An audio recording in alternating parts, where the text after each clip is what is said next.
और खबर लखनऊ से, जहां पसमानदा मुस्लिम समाज ने काला दिवस मनाया। 10 अगस्त 1950 को पसमानदा मुसलमानों के आरक्षण पर संवैधानिक प्रतिबंध लगाए जाने को लेकर पसमानदा मुस्लिम समाज के राष्ट्रीय अध्यक्ष पूर्व मंत्री अनीस मंसूरी ने अपने कार्यकाल पर काला दिवस मनाया। अनीस मंसूरी ने कहा कि पसमानदा मुस्लिम समाज की सभी पार्टियां बात करती हैं, लेकिन अब हक देने की बात आती है तो कोई भी हक देता हुआ नजर नहीं आ रहा। उन्होंने ये भी कहा कि पसमानदा मुस्लिम समाज के साथ खड़ा होगा। 24 लोकसभा चुनाव में पसमानदा मुसलमान उसी के साथ में होंगे जो उनके हक के साथ होगा।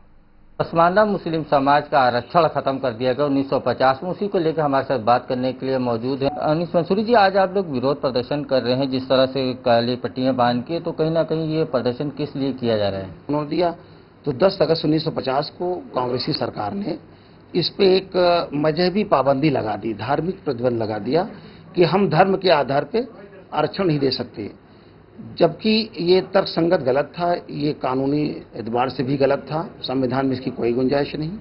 उन्हें एक बिल लाना चाहिए तो बिल पास करा करके तो ये काम करते और बिल पास ही ना होता, लेकिन उन्होंने जान लिया था कि बिल पास नहीं होगा, इसलिए उन्होंने एक शॉर्टकट रास्ता अपनाया। राष्ट्रपति द्वारा एक गैर संवैधानिक अध्यादेश पास करके और हमारे रिजर्वेशन पे धागा डाल दिया। सर, अब क्या आपकी मांग है कि रिजर्वेशन जिस तरह से प्रतिबंध किया गया था, इसको भारतीय जनता पार्टी की सरकार है, किस तरह से इसको मिले मुसलमानों को, इसको लेकर क्या कहें? मैं सिर्फ ये कहना चाहता हूं कि जब सरकार ये कहती है कि हम धर्म के आधार पर रिजर्वेशन नहीं दे सकते, तो 1956 में सिखों को भी उन्होंने वापस कर दिया, रिजर्वेशन मिलने लगा।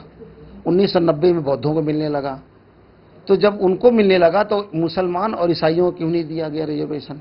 हमारी मांग है कि जिस तरीके से सिखों को रिजर्वेशन दोबारा उन्होंने देना शुरू कर दिया और बौद्धों को 1990 में दिया, उसी तरीके से मुस्लिम और ईसाइयों को भी बहाल करना चाहिए। 24 लोकसभा चुनाव को देखते हुए क्या लुभावने वादे कर रही है पार्टियां? बस ये 2024 के चुनाव के मद्देनजर सरकार की लोक लुभावन ये भाषण है, और पसमानदा मुस्लिम समाज अच्छी तरह जानता है कि प्रधानमंत्री जी ने कई जुमलेबाजी से पहले भी किया है, और ये भी एक जुमलेबाजी में शुमार हो रहा है, चूंकि 1 साल का वक्त गुजर गया, कुछ किया नहीं, तो वो जुमलेबाजी में ये भी एक जुमलेबाजी शुमार हो रही है।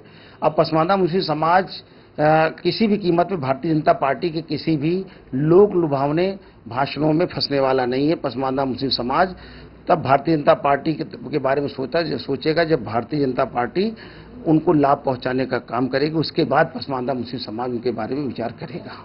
ये तो देखिए अनीस मंसूरी जी, इनका साफ तौर से कहना है कि भारतीय जनता पार्टी हो या और पार्टी हो, 2024 लोकसभा चुनाव करीब है, इस वजह से लुभावने वादे करती हैं, लेकिन कहीं ना कहीं जो बीजेपी की तरफ से दावे किए जा रहे थे कि वो पसमानदा मुस्लिम समाज हो या मुस्लिम समाज हो, सभी के लिए जिस तरह से काम किए जा रहे हैं, वो उस चीज को लेकर कई आरोप भी लगाए गए कि भारतीय जनता पार्टी की तरफ से जो वादे किए गए थे वो अभी तक करे नहीं। अब देखना ये होगा 2024 लोकसभा चुनाव में पसमानदा मुस्लिम समाज किसकी तरफ होगा। कैमरामैन सौरभ के साथ मैं राशिद आरिफ, BMD न्यूज।